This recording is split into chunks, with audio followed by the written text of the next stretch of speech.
Hi, I'm Jay, and every video I record in real life shows you how messy of a person I've been all along. I thought I was gonna have stuff straightened up, but I think it's actually worse than last time. There we go. Don't look at the mess, just look at Vaporeon. Hi, I'm Jay, and I'm the kind of person you don't need to tell someone is still figuring things out. They'll just look at me and know. So I played the Naked Brothers band game. That video's coming next week, ideally. God, it isn't good. In the meantime, I figured for this week, just make another quick video. I want to talk about Fire Emblem, because I've been playing a lot of the fucking thing. So Fire Emblem Three Houses, if you haven't played it, is very much, if you've played the 3DS ones, I guess I should start there. I started with the first 3DS one. I started with Awakening. I really like Awakening. I think Fire Emblem Awakening is probably one of the best 3DS games, honestly. And then you have Fates, which I didn't really like so much. I thought they kind of leaned too hard into the anime bullshit of it, which some people liked, and I get that's fine. I don't need an anime face-petting game in my Fire Emblem. Those kinds of characteristics in one of these games, they certainly have a place. I think they do a lot to add character within a certain dose.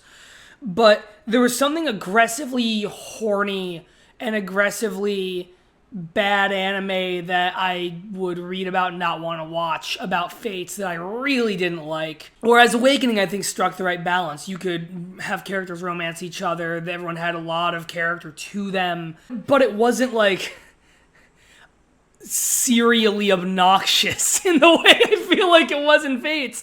So anyway, Three Houses. Three Houses mechanically is very different. Not very different. It's a bit different from the others. When I got into Awakening, it was because I had played Pokemon, and there was stuff like there's a weapon triangle in a lot of the Fire Emblems of, Lance beats Sword, Sword beats Axe, Axe beats Lance.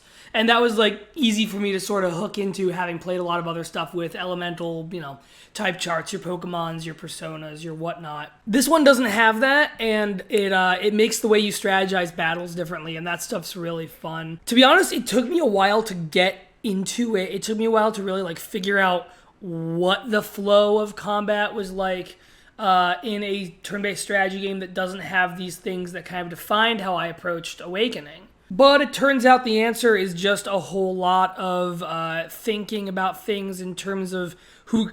Excuse me. It's a lot of thinking about who can hit who has battalions. These soldiers that you're controlling in battle have other soldiers with them that can give them bonus effects and gambits where you take a chance based on how many people you have around you who can sort of support your chance, and take a chance on a big strike that if it hits will do a bunch of damage without hurting you, and that stuff's really cool. But the reason I like Three Houses, that stuff's a reason, sure, but the real reason I like Three Houses is that it is striking this chord for me. Just do a little bit of rearranging here so I'm not constantly gazing over this way at my monitor, letting you see my hairline. What really is getting me about it is something that really hooked me about the Persona games. That's why I mentioned those a minute ago. So Persona, if you haven't played those games, the Persona RPGs are a mix of dungeon exploration and RPG combat on one side, and then the other side is your character in a school over the course of a year, socializing with students, some of whom are the people who go into the dungeons with you, and the things you do with them in the overworld, in the school and around that, in the town, wherever you are, raise your links with them, raise your bonds with them, change their stats, do things that will affect them in the dungeons once you get over there. It's this really good two-tiered system, and in 4 and 5, I haven't played 3.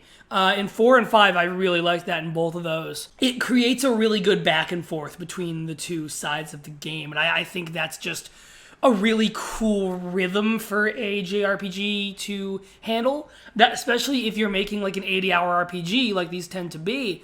I think my Persona 5 time was like 100 hours when I finished it. When you're making a game that long, I think that can really, that back and forth really helped me stay invested for longer. I have trouble playing a game that long, honestly. And that was true even before I became an adult with a little bit less free time. I want to say Xenoblade Chronicles was the first 80-hour campaign that I really played, and that was only 2012. That wasn't that long ago.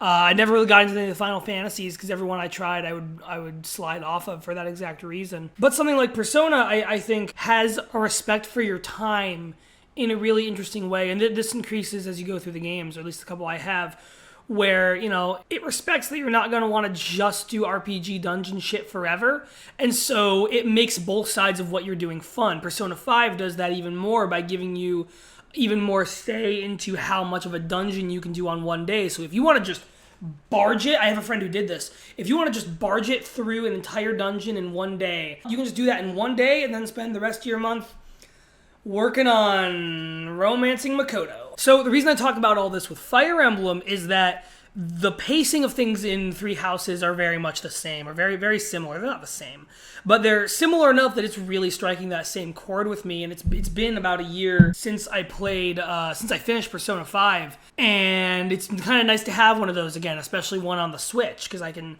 take it over here with me while I'm editing a video, or I can take it with me to work. Basically, how that game works is, at the end of every month within the calendar of a year of this game, there's a big mission. And every week leading up to that, you've got a segment of classes you do. You're a teacher.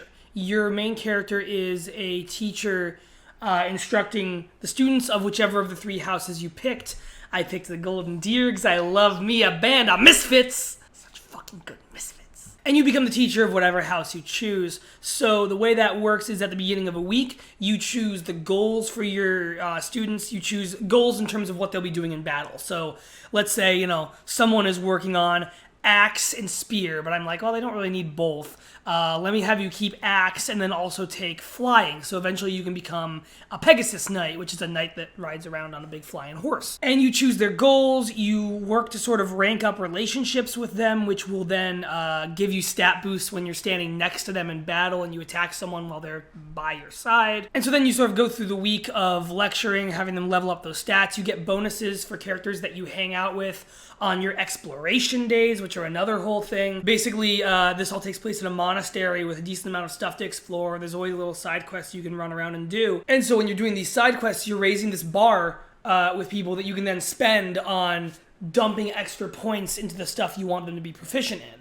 And all that stuff is actually really fun. Like, the management of them is really fun. I am not always a, group management person in these kinds of games, like XCOM, stuff like that. I always have a hard time really keeping track of my soldiers, but this stuff makes me keep really good track of them, because I see them as this group of developing characters that are all on this, this list, all in this classroom at the beginning of the week, and so that really helps me, keep track of the paths they're all on and think of them as a team, as a squad. And that's something else I really like about this game, is they don't fucking inundate you with way too many people. Fire Emblem Awakening, and I'm told Fates has this problem too, dumps a lot of soldiers on you. Like, you get at least one a mission, and there's 25 missions, and you start out with a few, and then you get more through bonus missions because there's a time skip where there's time travel, and all of your kids from the future come around, and it's just a lot, okay? And at the end of the day, unless you're playing it on permadeath mode, where, a unit can just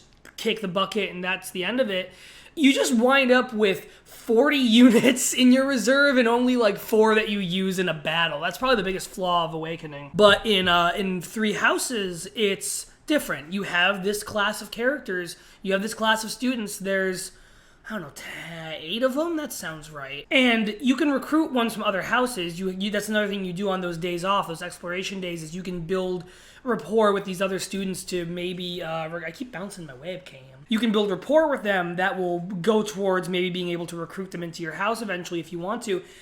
Pretty much everyone I know who's played through an entire run has only recruited a couple people to fill a couple holes. Maybe you need an extra mage, maybe you need an extra archer. Even then, you can ask someone to sort of help out with your next big mission without them being part of your house. But so, I have this core group of 8 students and the house leader, and I really like that because it makes me think about each of them as a cohesive part of this squad in a really good way that I think extremely works for a game like this.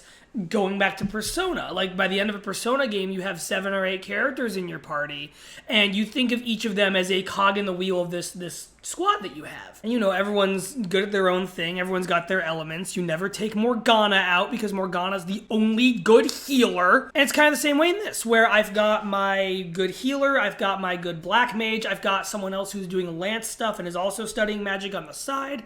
I've got one archer who's just good at archer stuff and then commanding other troops. Then I have another archer who's also a swordsman in case my main character, who's a swordsman, kicks the bucket, which is unlikely because he's OP as fuck. But the point is, they do a really good job of, giving you the right size squad to diversify, and they'll even come to you with suggestions. I really like that they will come to you during a week sometimes and be like, hey, you've got me on black magic and troop leadership. If I just focus on black magic, I will level up twice as quickly. And they can suggest ways to change them as characters, ways to change what they're working on that you can approve or deny. And sometimes I deny them, but sometimes they're really good suggestions that wind up helping me later. So yeah, I don't know, man. I'm not that far in it. I got it a couple weeks late, but fuck, is it good? I just keep coming back to Persona with it too, because it really is hitting that same kind of mark for me in terms of never feeling bored, because I'm never just I love, Chrono Trigger and the couple older Final Fantasies I've played, any number of RPGs, but so many longer RPGs, it's just overworld grinding, story dialogue when it's there, and just dungeons, and it's just the same combat for 80 hours, a lot more consistently and linearly. And for some people, I'm sure that consistency is a good thing. For me, it's what makes me go stale on every single Final Fantasy I've played after 15 hours at the most. It's hard for me to really, with exceptions, it's hard for me to really focus in for that long. I think there's a place for the kind of RPG that Three Houses is, and Persona is, and that I'm sure there's probably a couple other games that are good at too, that I just don't really know about, because I'm a fake gamer. There's a place for all those games for people who maybe wouldn't really get into other RPGs. Just like there's a place for people who do like having, just fucking 80 hours grinding against rabbits in the woods. But for me, that game is really finding a niche, and while I am doing other things, it's helping too.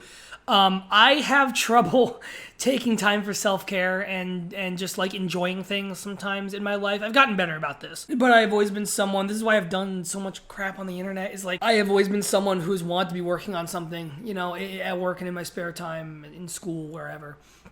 And I think that's healthy to a point, but it's also very unhealthy after that point. It's kind of a trade-off. Because if you just do nothing but that in your spare time, you burn yourself out and make yourself miserable, and I've done that. But it's hard for me to find video games that really, fit smaller pockets of time like I have. If I am writing something and I want to take 20 minutes off, I can just pick up my Switch and play Three Houses for 20 minutes. Play through, Exploration at the Monastery Day, or play through a quick extra challenge map or whatever. If I'm editing a video or audio, I can finish my editing job and then click export and do that while it's exporting. And that's it fits the rhythm of my life in a really good way. And I think if you are someone who is working on a lot of stuff in your spare time and has a tough time finding games that really fit your life, I think Three Houses is a really good one. Alright, fuck it, that's it. I gotta stop doing this so I can record a project that's secret and you don't know about yet. Oh boy,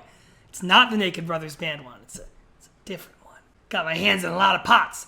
And I still make time for Fire Emblem because I got a bunch of waifus, and I gotta hang out with the waifus. I gotta eat 10 meals with them a day. I've been Jay, and I'm going to go have tea with the Queen.